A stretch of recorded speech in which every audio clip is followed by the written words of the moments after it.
You are listening to Leaders and Legends, a podcast produced by Veteran Strategies and featuring conversations with fascinating and impactful men and women who have shaped our world, our communities, and our history.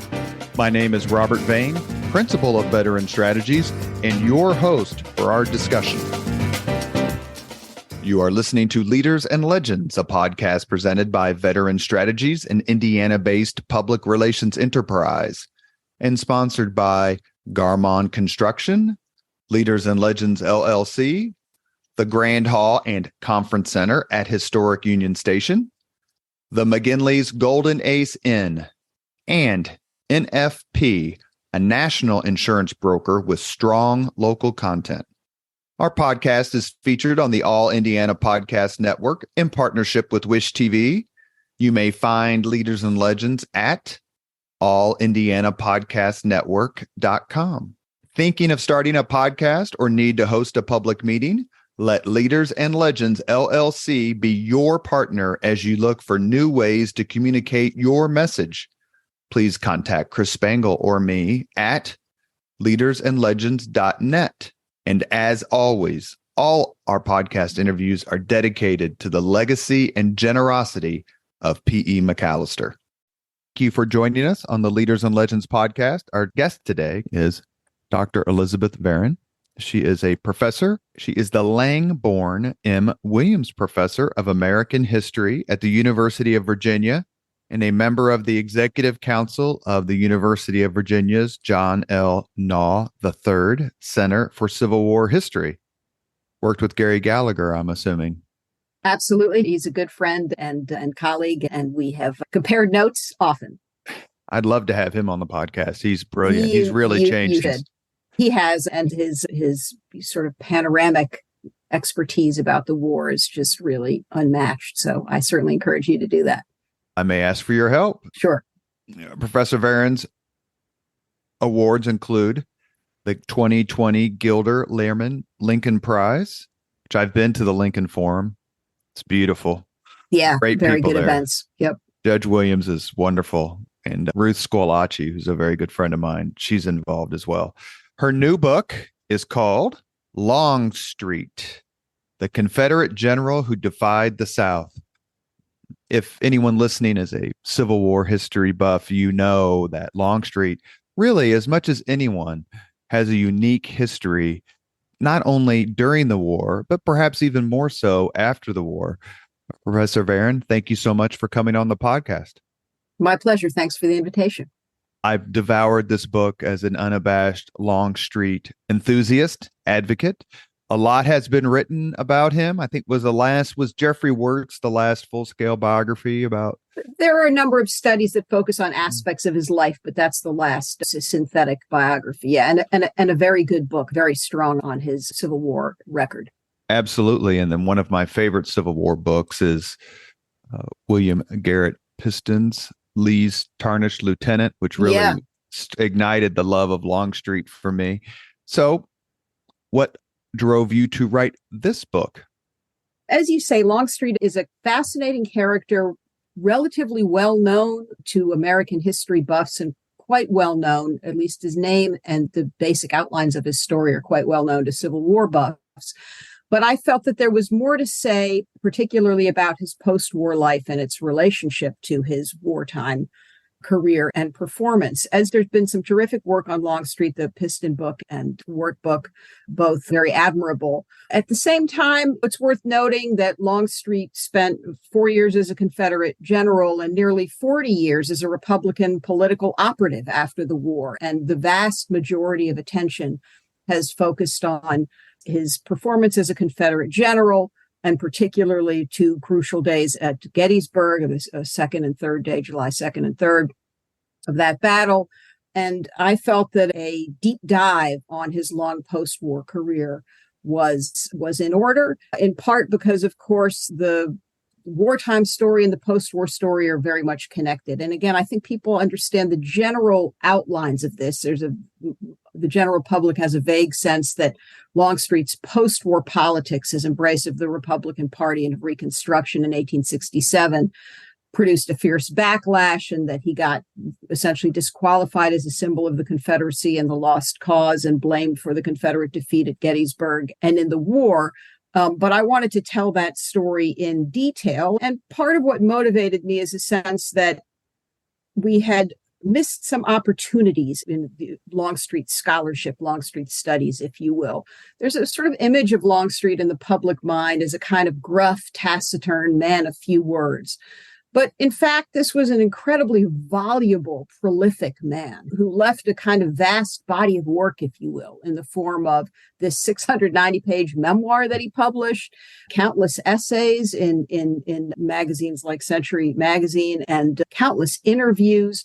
And in all of these forums, he weighed in on these sort of crucial issues in American history, treason and loyalty, victory and defeat, and has a lot to teach us as a public figure and someone whose voice is preserved in such detail in the public record, has a lot to teach us about both the transformative changes of the Civil War era, but also the entrenched inequities of the Civil War era. So I was really interested in giving that big Longstreet body of work, all he had to say over the course of this long political career, a close reading, so we could really tune in his voice. As someone who is a Republican political operative, I'm always happy to read about other Republican political operatives. I actually have been on a spate of reading about Lyndon Johnson, which is the opposite of the other. Another fabulous and thrilling topic. Piston named his book, or titled his book, Lee's Tarnished Lieutenant. Your book is titled The Confederate General Who Defied the South. What do you think about both of those titles, and what do they tell us about Longstreet's career? His man of courage. I think that, the tarnished lieutenant refers to the backlash against the position Longstreet took during Reconstruction. And Piston is very strong on you mentioned this in our little pre-interview conversation, very strong on the sources of that backlash, Pendleton and Early and others, and what they had to say and the way Longstreet defended himself against his critics. But the decision itself in 1867 to defy the Confederacy, as I put it, to embrace the Republican Party, a party which, it's important to remind our leaders, the Republican Party in Longstreet's era was the party of Lincoln, the party of anti-slavery, the party of the Union victory in the war, the party of Reconstruction, a party that represented all most white Southerners loathed and feared. And so for Longstreet to embrace that party was a very big deal. I wanted to unravel that decision. I also depart from both Piston and Wirt in one key sense. I've already alluded to this when I talked about Longstreet's body of work. I think Wirt and Piston and most everyone who's written about Longstreet have portrayed him as a rather inept politician, someone who got out over his skis once he embraced Reconstruction. He misrepresented his own wishes. He let himself be painted as more radical than he was. He then proved inept, according to these authors, at defending his wartime record. His own defenses were full of contradictions and misstatements and so on. And I don't quite accept that. I show in my book that Longstreet was quite a deft politician who formed a wide range of alliances, surprising alliances in the post-war period, and who did succeed to a surprising degree in rehabilitating his reputation and refashioning himself in the sort of last phase of his life as a kind of symbol of sectional reunion. That rehabilitation was never a full rehabilitation because the sort of Early and Pendleton types and those who carried on their anti-Longstreet crusade were always part of the picture.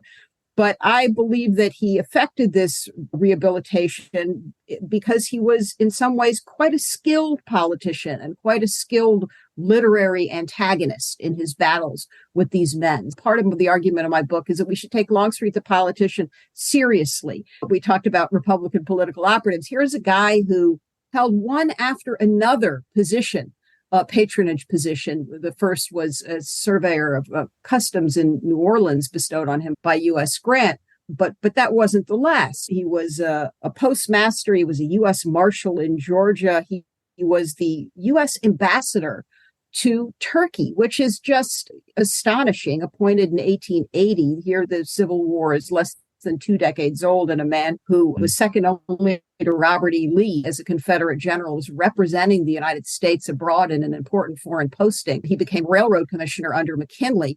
So again, another part of my argument is that Longstreet was a deeply committed Republican operative who kept doubling down rather than backing away from that commitment he made in 1867. And his very long career is a reflection of that deep commitment. So the image of him as someone who was inept and somehow allowed himself to be misrepresented, was never very good at defending himself, I think is a sort of misapprehension. Longstreet has entered the public and the historical record, public consciousness as a soldier. He was a graduate of West Point, became, I think he and Grant and Ulysses S. Grant became friends back then, ended up marrying, I believe, each other's cousins, I should say, and then served in the Mexican War, was not part of the quote unquote Virginia cult, if that's the right word to use, as opposed to the Virginia dynasty, which is a whole nother group of people a few decades earlier. He served, and I'm trying to get through this because we could do 10 podcasts on the third day at Gettysburg, and I don't want to necessarily do that.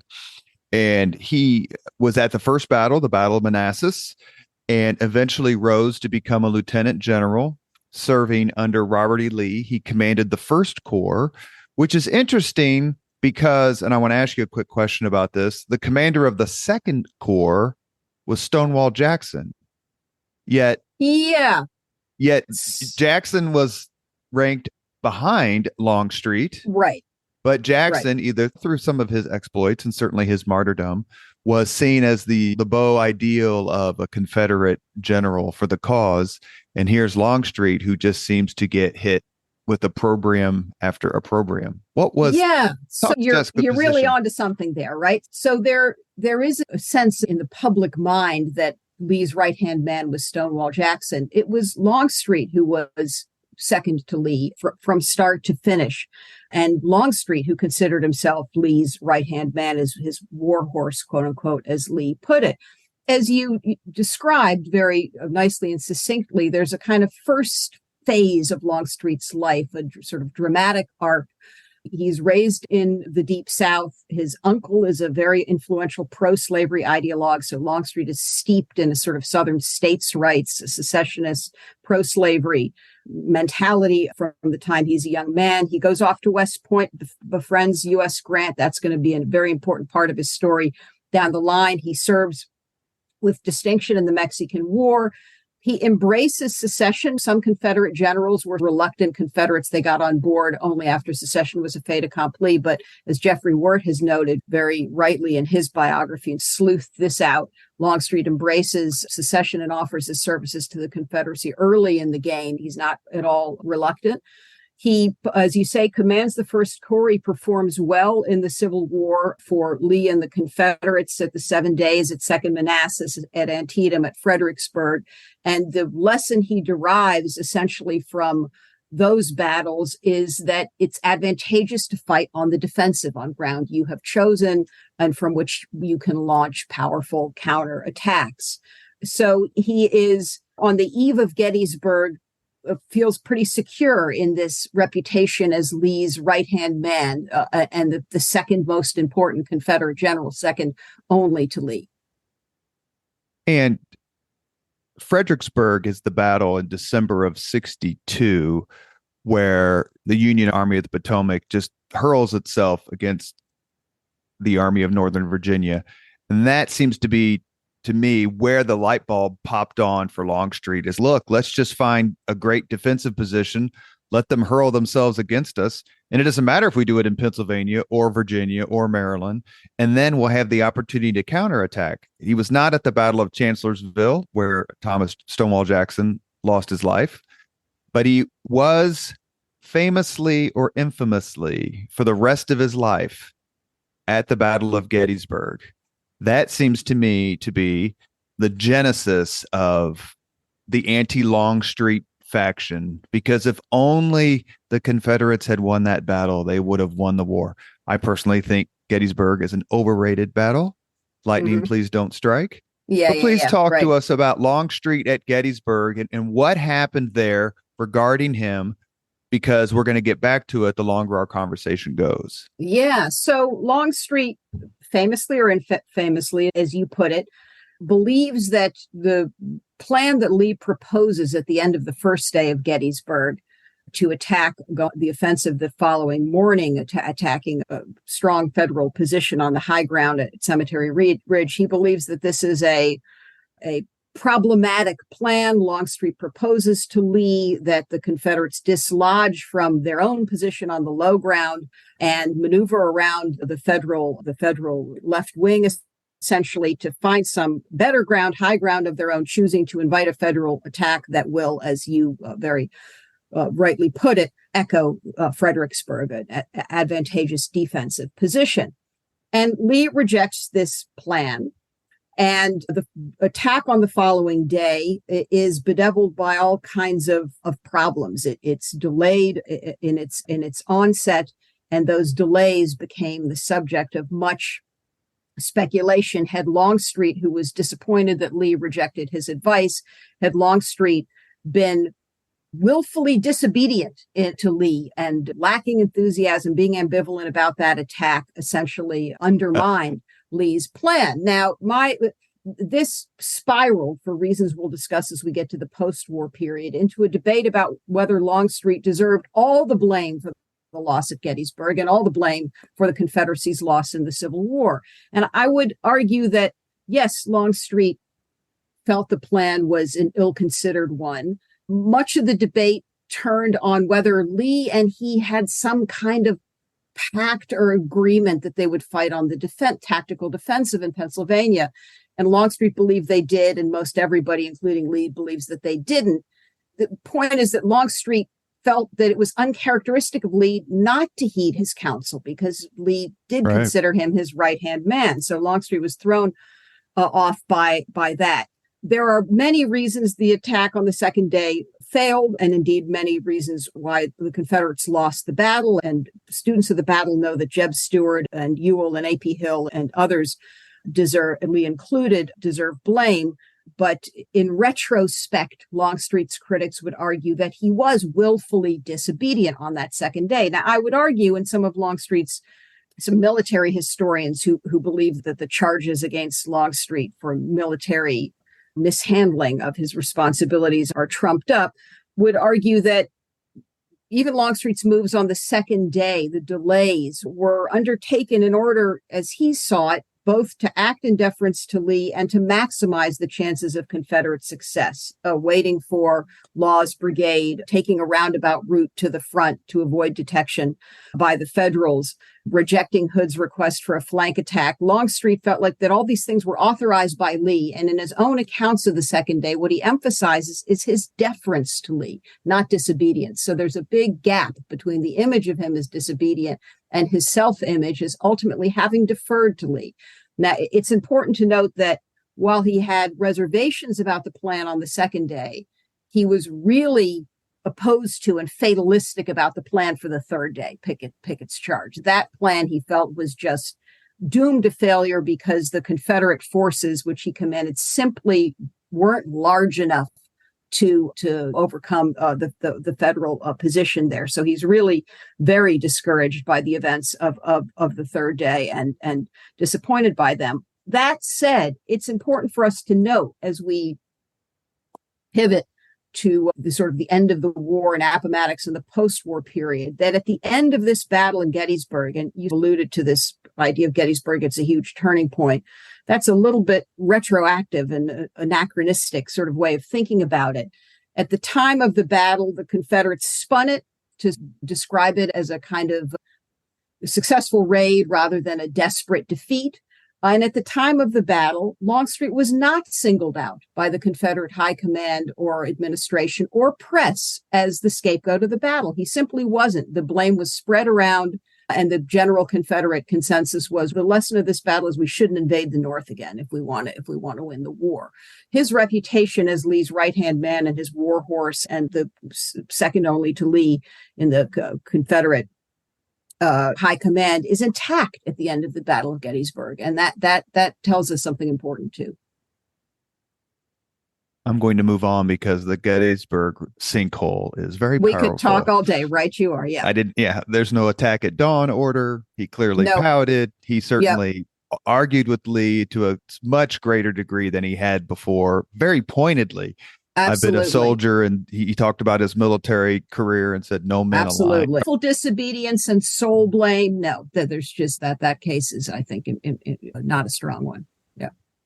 Longstreet takes his army, his corps, goes down to Georgia, is absolutely dispositive his actions are and of his men in the Union route at Chickamauga, which I think is September of 63. Yep. He has independent command, does not do very well. He is ordered back to Virginia to prepare, along with the Confederate Corps, for the onslaught they know is coming in the spring of 64 by Ulysses S. Grant. Longstreet is eerily like Stonewall Jackson. Longstreet is shot by his own men. I don't know if it was on the first or second day of the Battle of the Wilderness, but it was right when the Overland Campaign started in May of 64. People who say that Lee and he did not have a strong relationship have never read anything about Lee's reaction to Longstreet being shot. Please take it from there. Longstreet wounded in the throat and right shoulder on May 6, 1864. His right arm was largely paralyzed. The wound will affect his health for the rest of his life. And he has to sit on the sidelines for a period, recuperate. And during this sort of last phase of the war, we see some really interesting insights into Longstreet's morale and that of the Confederates and his reputation and his standing in Lee's eyes and their relationship and all the rest of it.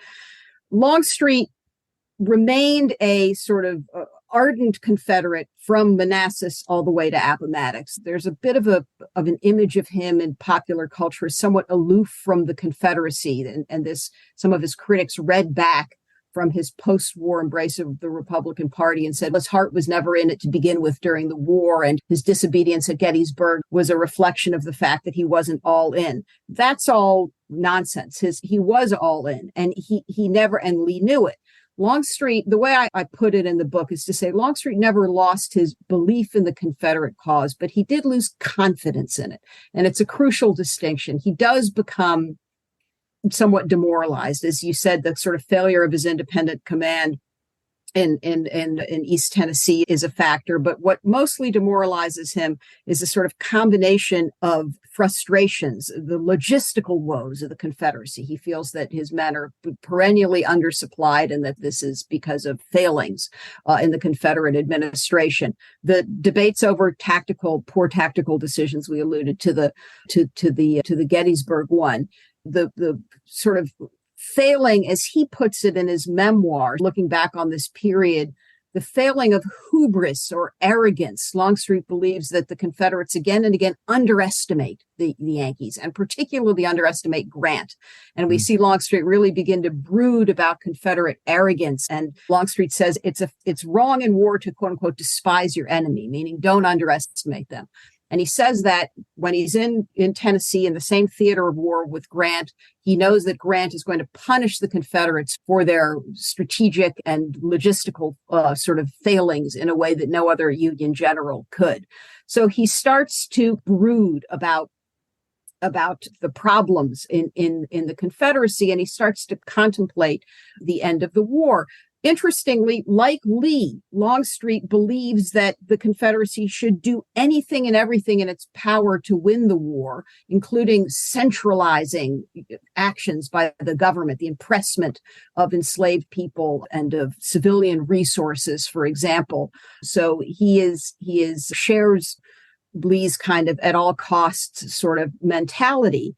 But Longstreet also, again, knows that Grant will make the Confederates pay for their failings. What's the quote?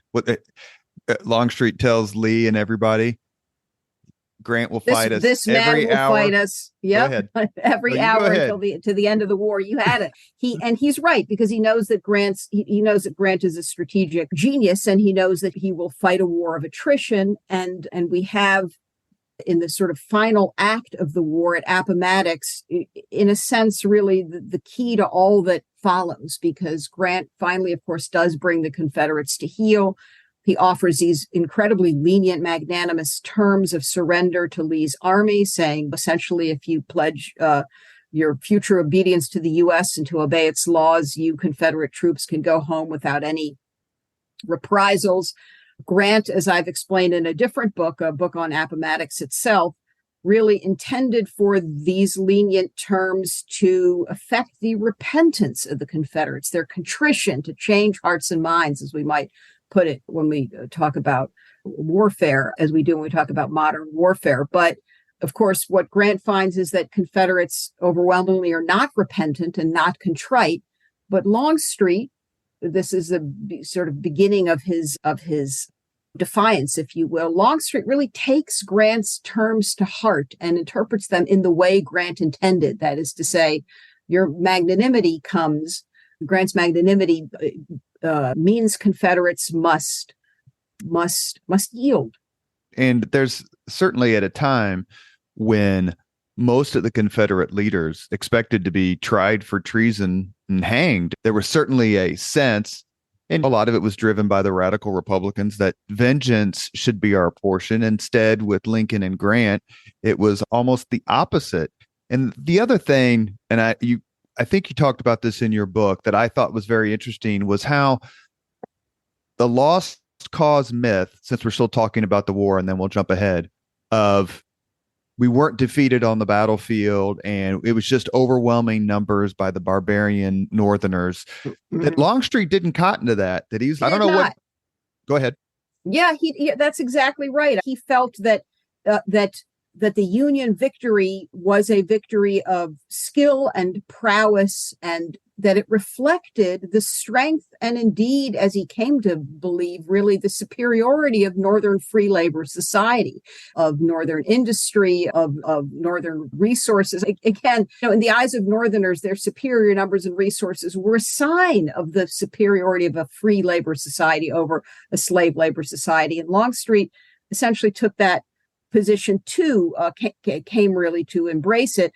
Essentially, the lost cause view, as you've just alluded to and expressed in Lee's famous farewell address at Appomattox, was that the Union victory was a victory only of might over right. Whereas Longstreet really believed, and then would sort of stake this claim, that the Union victory was a moral victory as well as a military victory, and that enjoined upon the defeated some effort to yield and comply and change. And we had Michael Burlingame on the Leaders and Legends podcast who talked about a lot of that in terms of the moral force behind the Union victory. And Longstreet, to your point, as you just made so well, is he accepted it and said, we got whipped on the field and the victors get to decide what happens. And so now all we can do is just make the best of it. And that's what I'm going to do, because I got a family and a wife and everyone to feed, and I need to go on with my life. I was only in his 40s, I think, when the war ended, maybe. And I want to ask very quickly, is that something where he embraced the defeat, or accepted it is a better term? Yeah. Embraced the new opportunity that was presented. How different and how sui generis was that his action of him compared to all these other high-ranking Confederate soldiers? Yeah, so the question high-ranking is key here in answering this. Longstreet, once he, in 1867, has said, I will support congressional reconstruction. Congressional reconstruction was Congress's plan to remake the southern states, to create new electorates in which African-American men could vote, and then interracial state governments that would, they hoped, to preserve and extend the fruits of the Union victory in the war. Well, Longstreet makes that commitment in 1867, and he is faced with a massive backlash from ex-Confederates who say, you, Longstreet, are a traitor to the South and a race traitor for accepting Black voting, which was the centerpiece of the congressional program. And he is ostracized by many ex-Confederates and labeled a pariah. Now, All of that is true. At the same time, we shouldn't overlook the fact that he wasn't as isolated as this image of him as a pariah would make it out to be. There were other white Southerners who were willing, for one reason or another, to cast their lot with the Republican Party. Usually it was because they were interested in the sort of economic redevelopment of the South, interested in profits and economic modernization. Sometimes it was just because they wanted peace. White Southern Republicans are an important part of the Republicans' governing coalition after the war. What makes Longstreet a particularly dangerous example of that in the eyes of Confederates is precisely that he's the highest ranking Confederate to take this position, that he was Lee's right-hand man, and also that he's willing to go farther than a lot of those other white Southern Republicans in the ways we just described, just to reject some key lost cause sort of tenets. You are listening to Leaders and Legends, a podcast presented by Veteran Strategies, an Indianapolis-based public relations enterprise, and sponsored by Garmong Construction, Leaders and Legends LLC, the Grand Hall and Conference Center at Historic Union Station, the Golden Ace Inn, and NFP, a national insurance broker with strong local content. Our guest today is Professor Elizabeth Varon. She is the author of Longstreet, the Confederate general who defied the South. We talked about this just a few minutes ago, but to me, this is really key. You describe it superbly in your book, and that is while there were several, because they went to West Point together or grew up together, strong friendships between Northern and Southern generals. If you've watched the movie Gettysburg or read The Killer Angels, that there's a few of them that are articulated. But perhaps the most famous and most impactful Northern-Southern friendship was that between Ulysses S. Grant and James Longstreet. How much did Longstreet value Grant, and how did Grant, quite frankly, take care of him? Yeah, they had a very close bond, and Longstreet not only appreciated Grant's magnanimous terms to the Confederates at Appomattox, but also a sort of personal gesture. They met the day after the signing of the terms, and Grant was very warm to Longstreet, and something that Longstreet felt just was a great tribute to Grant's generous and gracious character. So they're quite important to each other. Grant will, as you say, take care of Longstreet, reward him for his loyalty to the Republican Party and for the choice he makes to support congressional reconstruction with this position of surveyor, which launches Longstreet on his political career.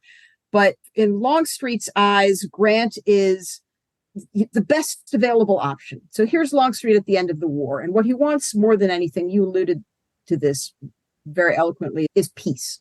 His family's been battered by the war in 1862. In 1 week in 1862, he lost 3 young children to scarlet fever. He has dealt with all kinds of disappointment over the course of the war, frustration at Confederate leadership, and it's in his mind, mishandling of some key logistical and strategic tactical decision-making. He has been impressed by Grant's magnanimous terms. He looks around the landscape in the post-surrender South, and what does he see? He sees former Confederates who are utterly defiant, who concede nothing, concede no wrongdoing, are not contrite, are unrepentant, who move very quickly to try to reimpose in the South something as close as possible to slavery. Slavery is a dead letter, but they pass all kinds of prescriptive, racist laws meant to create essentially a new forced labor system in which African Americans are entrapped. He sees Andrew Johnson, Lincoln's successor, who was a white Southern Unionist who Lincoln chose in order to build out his pro-war coalition during the war. He sees Johnson revert to type as a white Southern Democrat and essentially curry favor among former Confederate elites, pardoning them by the thousands, permitting them to assume control of the Southern states, and therefore allowing, again, those states to essentially reimpose something as close as possible to slavery. So where is he going to look? He wants peace. He believes that the Republicans, that U.S. Grant and the Republicans really do desire peace. And he believes that the Southern Democrats, ex-Confederates, who are not only passing these punitive black codes, but also right away from the very start, engaging in waves of vicious retributive violence against former slaves. The Klan, founded in 1866, before Congressional Reconstruction, not a response to Congressional Reconstruction so much as an extension of the violence that slavery itself had depended on. He sees this turmoil caused by this Southern defiance and anti-Black violence. And he decides to, as you put it colloquially, give the Republicans a try. What's the alternative? The alternative is throwing in your lot with Andrew Johnson. Andrew Johnson was a volatile, preening, egotistical drunkard. On the other hand, you have Grant, who in Longstreet's mind is a man of honor, a successful soldier, a man of grace and magnanimity. And it just seemed to Longstreet, the other choice is someone like Jefferson Davis, who is essentially refusing to concede that the Confederates should have yielded and that they had anything to be repentant about. So Longstreet casts his lot with Grant, believing that's the course of peace. Longstreet held several positions, as you stated, in the quote-unquote federal government, in the patronage positions. How would you describe, because I know we don't have time to go through all of his tribulations, but what grade would you give him for how he performed in office? So he is a very important part of the New Orleans Republican Party interracial government in Louisiana, while Congress's Reconstruction plan is in effect. And he does a number of very surprising things in that role, which sort of belie the idea that he had, made a mistaken or half-hearted commitment to the Republican Party. He's really all in on the Republicans' agenda of interracial governance during this time in New Orleans. He appoints African Americans to work in the customs house. These are really good clerical jobs. He heads the interracial militia that's supposed to protect the state government against ex-Confederate white supremacist groups, those so-called white leagues. He associates with African-American politicians in events like a celebration of the passage of the 15th Amendment, which enfranchised Black men. He promotes the military careers of African-American men in that militia. They serve as officers and even as generals in his militia. He tries to train the militia, to arm it. He leads it in a series of street battles against those, ex-Confederate Southern Democrats who want to overthrow the Republican government. The culmination of all this is a famous street battle, September 14th, 1874, a battle at Canal Street in New Orleans, in which he defends the interracial Republican coalition government of Louisiana, duly elected government, against a white supremacist insurrection attempt, a coup attempt by the White Leagues. He's wounded in that battle. The Republican forces are overwhelmed and the insurgents take over, although the federal army restores Republican control some days later. So it's a sort of impossibly dramatic scene. You couldn't make this up if you tried. In this Liberty Place or Canal Street battle, it's dubbed quote unquote Liberty Place by those who perpetrated it after the fact. In this battle, he is leading Black troops against his own former Confederate soldiers, quite literally his own former Confederate soldiers in some cases. Now, for all that, you give him high marks. Now, what happens after that is complicated. It complicates his legacy. The way I put it is to say, if he died at the Battle of the Wilderness, he would have been remembered as a great Confederate hero by white Southerners. If he died at Liberty Place, you could say here was a real champion of racial justice. But he goes on to live for many more years. 1901, is it 1901 he dies? 1904. So, and in that last phase of his life, he reinvents himself again. In the last phase of his life, he remains a Republican. He remains committed to Black voting, but he is really eager in the last phase of his life to claw back some of his lost popularity among white Southerners. And so he tries to argue, he defends his wartime record against detractors who were blaming the Confederate defeat on him as part of this backlash against his politics. He defends his wartime record, but he also reinvents himself as a kind of herald of sectional reunion, saying, I could see long before anyone else would that both North and South would have to yield and compromise some, make some concessions to each other if the country was ever going to be whole again. And he sort of staked the claim. That's what he represented, was reconciliation and reunion. And to a surprising degree, the public, certainly the Northern public, but some white Southerners too, accepted that. And so we do see by the time of his death, he has clawed back some of his popularity in the South, and he's a sort of national figure associated with this theme of reconciliation. And that represents a little bit of a backpedaling from the position he had taken in New Orleans. And the country had come together to a large degree because of the Spanish-American War.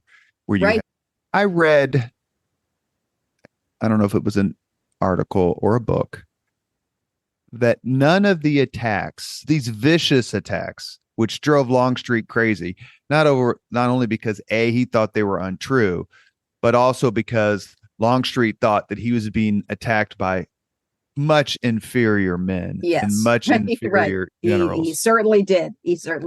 None of these attacks happened until after the death of Robert E. Lee, which I think is 1871. 1870, yeah. 1870, yeah. Thank you very much. So we have a situation where the men, his detractors, are silent until Lee is gone. Is that causation or correlation? It's more a correlation. And it's true that Lee himself didn't go after Longstreet in public after the war, but Lee also very pointedly refused to support Longstreet. As Longstreet is considering publishing the letters in which he announces his support for Reconstruction, he reaches out to Lee and says, in effect, hey, it would be really great if you back me on this. Think of the good we could do. And Lee rejects that. Lee thought Grant's election was a travesty and a disaster for America. So they really part ways on the subject of Grant and the peace and Reconstruction. Lee was not on Longstreet's side at all in any of those respects. That said, it is after the death of Lee, but the key causation is that the attacks on Longstreet, 1872, 1873 by Early and Pendleton, come at the peak of Longstreet's power as a Republican operative in New Orleans. That's what drives these men crazy. And Longstreet, it's a very important part of this story that I tell in some detail in the book, that Longstreet was really shaped by the unique environment in New Orleans, where you had a very politically active Afro-Creole class, Black men with Spanish and French roots in the region, some of whom had served as commissioned officers for the Union Army during the Civil War, who were very politically bold and assertive. And Longstreet really came to respect many of these men like PBS Pinchback. And the fact that he was willing to ally with men like Pinchback, to promote them, to defend them, to socialize with them, his detractors really fastened on that radicalism as they saw it. And the timing of their attacks is very much keyed to Longstreet's prominence in New Orleans politics. How much, let me ask it a different way, please, is the fact that Longstreet was not part of the Virginia cult? Lee, Jackson, I don't know, I can't remember Beauregard, but Johnston, Joseph E. Johnston, there's so many of them. So many prominent Confederates were from Virginia, born or raised or went to school there. I've read in other scholarship that was something that was used against Longstreet. Is that fair or overrated? It's a factor, but I wouldn't overplay it, because the Virginians had no problem with someone like John Brown Gordon, who was not a Virginian, who was a Georgian, but he was a prominent Democrat who stuck to the party line and was a lost cause maven and purveyor of those views and a contributor to the cult of Lee. So it not being a Virginian could be the source of a little sort of distance or suspicion, but by no means consigned you to pariah status. It's a factor, but it's not a major one. The major one is Longstreet's racial politics. We talked about, and you detailed eloquently, the fight of Longstreet after the war, after he became a Republican, towards his death, to rehabilitate himself, if that's the right term, to reintroduce himself, save his reputation. Astonishingly, he had help and he had help from his second wife, who Yeah. I've gotten two dates wrong. I'm gonna try to get a third one. Longstreet's second wife, Helen, I think that's correct. Helen Dorsch She, Longstreet. she lived till 1962. Yeah, that is just absolutely stunning. That's right. He marries a woman who's 40 odd years younger than he is in 1897. And it's a strange kind of partnership, but a partnership it is. She was a journalist and a sort of politico in her own right. And she wrote a book right after his death that sought to vindicate him and defend him against the sort of Lee worshippers and the sort of Virginia detractors of Longstreet. And somebody ought to write this book. This was beyond the scope of my book, but I hope someone will come along and write a Helen Dorsch Longstreet biography, because she has her own kind of unbelievable political conversion during the World War II era. At the time that they marry, she's fairly steeped in certain elements of the lost cause. She's not particularly sympathetic to African Americans, doesn't really share Longstreet's racial politics, is a sort of a person who's inclined to glorify the Confederacy and could defend it post facto, and is very admiring of Longstreet's record as a Confederate general, and seeks to vindicate him against those Confederates who charged that he was not a great military leader. But around the time of the Second World War, she embraces the civil rights movement. I myself didn't get to the bottom of that story, but I hope someone will explain her own journey, which is fascinating. So he marries someone who, it turns out, is a maverick in her own right, which is just fascinating.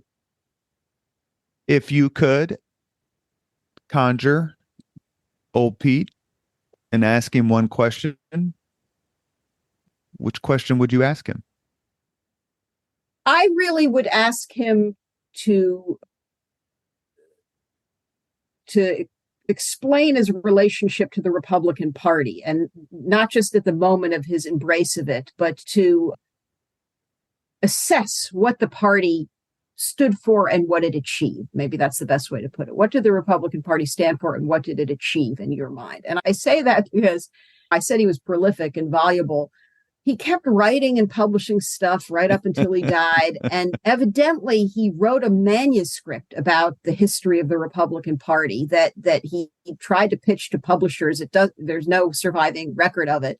But when I learned that, I was like, oh, what I wouldn't do to read that, to read that manuscript. We can, again, he's a political maverick. He defies expectations. It's always difficult for historians to explain why people depart from what's expected. I've explained it as best I can, but I would love to hear in his own words what he thought that party during this period stood for and achieved. There are really intense debates in the present day about the history of the Republican Party and how committed it was to reform and to abolitionism and all the rest. And I would just love to hear him weigh in on this, in part because, as I've said, he was a quite informed and savvy politico, and I think he'd have really interesting things to tell us. Perhaps Twitter would not be his friend like other folks we may have heard of. We have reached the point in the Leaders and Legends podcast where we ask the same 5 questions of all of our guests. Professor Varon, are you ready? I think so. I wish I'd listened to some previous episodes and knew it was coming. But these are far easier than any of the questions you asked in your class. All right, sure thing. What was your first job? My first job was working at a movie theater in Fairfax, Virginia, where I grew up, selling popcorn and so on. And I learned that when people really want their popcorn, sometimes they're a little testy and not that nice. So that was an interesting experience, and it finished me with popcorn for the rest of my life. Fairfax is a beautiful town. Yeah. Number 2, what was your first concert? My first concert, that's a great question. First ever.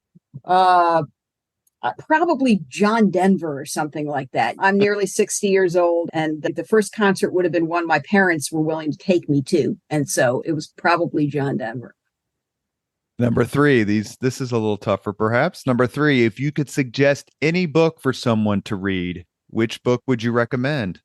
This is not a very creative answer, but I would say James McPherson's Battle Cry of Freedom. I think it's still the best single book on the Civil War, and the way that he integrates the military and political and intellectual history so that you understand not only what's happening on the battlefield, but the ideas that were at stake, I think is really admirable. Not The Age of Eisenhower? That's a good one. Yeah, you'll have to talk to my husband at some point. But yeah, that's a good one too. But I would say McPherson. I hope people are still reading his book in as great numbers as they have in the past. It was my textbook for a 300 level Civil War class. It's just terrific. Number four, this will sting you. If you could witness any event in history, be there in person as it happens, which event would you choose? Oh, that's really a tough one, isn't it? I think I would have to say the Gettysburg Address. Just seeing pictures in which we can barely make out Lincoln's head in the crowd gives me chills. So I think that knowing what was to come and how those words would continue to resonate. This was a tough one for me because watching the Allman Brothers play at the Fillmore or something like that would be, or the band at the Last Waltz or something. Those are contenders, but I think probably the Gettysburg Address. It would be interesting to hear his cadence. Yeah, exactly. People have described it and used every imaginable source to try to recreate a sense of his kind of surprisingly high-pitched voice and this and that, but he was such a mesmerizing speaker. I would have loved to, even for those few minutes and 272 words or whatever, to have been there. Last question. If you could have dinner with anyone living today, 2 hours off the record to chat about anything you want, whom would you choose? This is partly in jest, but it's also just giving the listeners a little window into my side hustle. I'm an extremely avid electric guitar player. And so I would, a serious answer, I'd have to ponder some because there's so many important people, politicians and historians and intellectuals and so on, I'd have to consider. But the first name that sprang to mind was Derek Trucks, who's the greatest slide guitar player in the world. So I'll just leave you with that. You'd sort of half answer. You have been listening to Leaders and Legends, a podcast presented by Veteran Strategies, an Indiana-based public relations enterprise. Sponsored by Garmon Construction, Leaders and Legends, LLC, the Grand Hall and Conference Center at Historic Union Station, the McGinley's Golden Ace Inn, and NFP, a national insurance broker with strong local content. As always, all our podcast interviews are dedicated to the legacy and generosity of P.E. McAllister. Our guest today has been Elizabeth Varon, author of Longstreet, the Confederate general who defied the South. It is a terrific book about one of the most important people in American history, in my view, a terrific general and a fellow who just seems to me to embody the word courage. You captured it all very well. Thank you very much for coming on the podcast. Thank you very much for taking the time to talk with me. I appreciate it. Thank you very much for listening to Leaders and Legends, brought to you by Veteran Strategies Incorporated. If you want to contact us about this program or our menu of public relations services, please send us an email at robert@veteranstrategies.com. That's robert@veteranstrategies.com.